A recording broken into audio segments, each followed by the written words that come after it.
குங்குமம் டிவி ஆன்மீக நண்பர்களுக்கு வணக்கம். இந்தியாவின் வடக்கே இமயமலையின் கம்பீரமான அழகைத் தாங்கி நிற்கும் மாநிலம் இமாச்சலப் பிரதேசம்.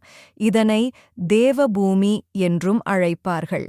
இயற்கையின் எழில் கொஞ்சும் மலைகளுக்கு இடையே பல நூற்றாண்டுகள் பழமையான மற்றும் வியக்கத்தக்க கட்டிடக்கலை கொண்ட 5 முக்கிய ஆலயங்களைப் பற்றி இந்த வீடியோவில் விரிவாகக் காண்போம். 1. மஸ்ரூர் பாறை வெட்டு கோயில், காங்க்ரா.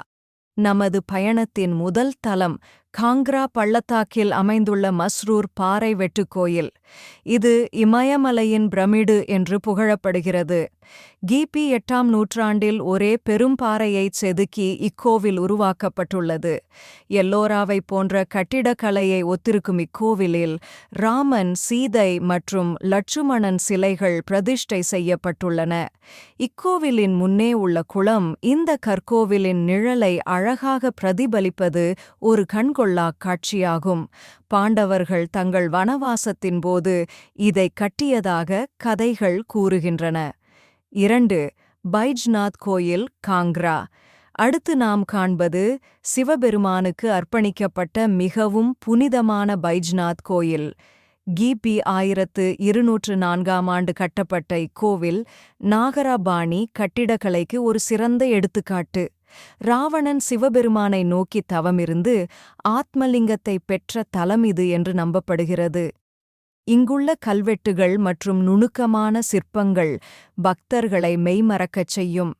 வருடம் முழுவதும் ஓடும் பின்வா நதிக்கரையில் அமைந்துள்ள இக்கோவில் ஆன்மீக அதிர்வுகள் நிறைந்த இடமாகும். 3. லட்சுமி நாராயணன் கோயில், சம்பா.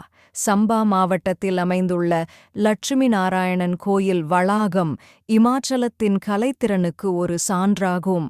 10ஆம் நூற்றாண்டில் மன்னர் சாஹில் வர்மனால் கட்டப்பட்ட இக்கோவில் வளாகத்தில் 6 முக்கிய ஆலயங்கள் உள்ளன. இதில் விஷ்ணு மற்றும் சிவபெருமான் முதன்மைத் தெய்வங்களாக உள்ளனர்.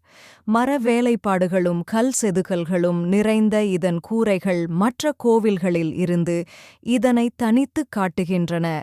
இமயமலையின் கடுங்குளிரைத் தாங்கும் வகையில் இக்கோவிலின் கோபுரங்கள் வடிவமைக்கப்பட்டுள்ளன. 4. ஹிடிம்பா தேவி கோயில், மணாலி. மணாலியின் அடர்ந்த தியோடர் காடுகளுக்கு நடுவே அமைந்துள்ள ஹிடிம்பா தேவி கோயில் மிகவும் தனித்துவமானது. இது பகோடா வடிவில் மரத்தினால் கட்டப்பட்ட 4 அடுக்கு கூரைகளைக் கொண்ட ஆலயம். மகாபாரத வீரரான பீமனின் மனைவியான ஹிடிம்பா தேவிக்காக 1553ஆம் ஆண்டு மன்னர் பகதூர் சிங் இக்கோவிலை கட்டினார். கற்களுக்கு பதில் மரம் மற்றும் களிமண்ணாலான இதன் நுழைவாயிலில் செதுக்கப்பட்டுள்ள விலங்குகள் மற்றும் தெய்வங்களின் உருவங்கள் பழங்கால கலையை வெளிப்படுத்துகின்றன.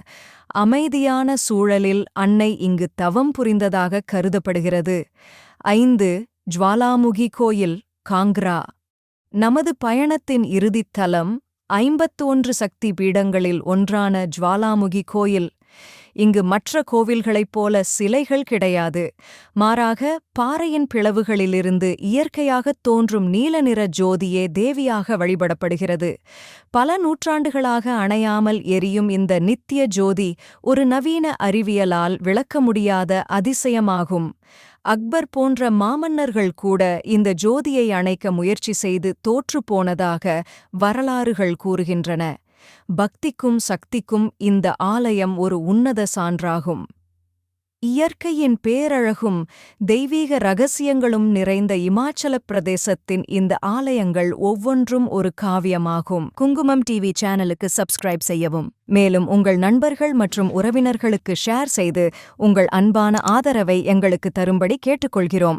உடனடி அப்டேட்களுக்கு பெல் ஐகானை கிளிக் செய்யவும். எங்களுக்கு தொடர்ந்து ஆதரவளித்து வரும் குங்குமம் டிவி ஆன்மீக அன்பர்களுக்கு எங்கள் நன்றியும் வணக்கமும்.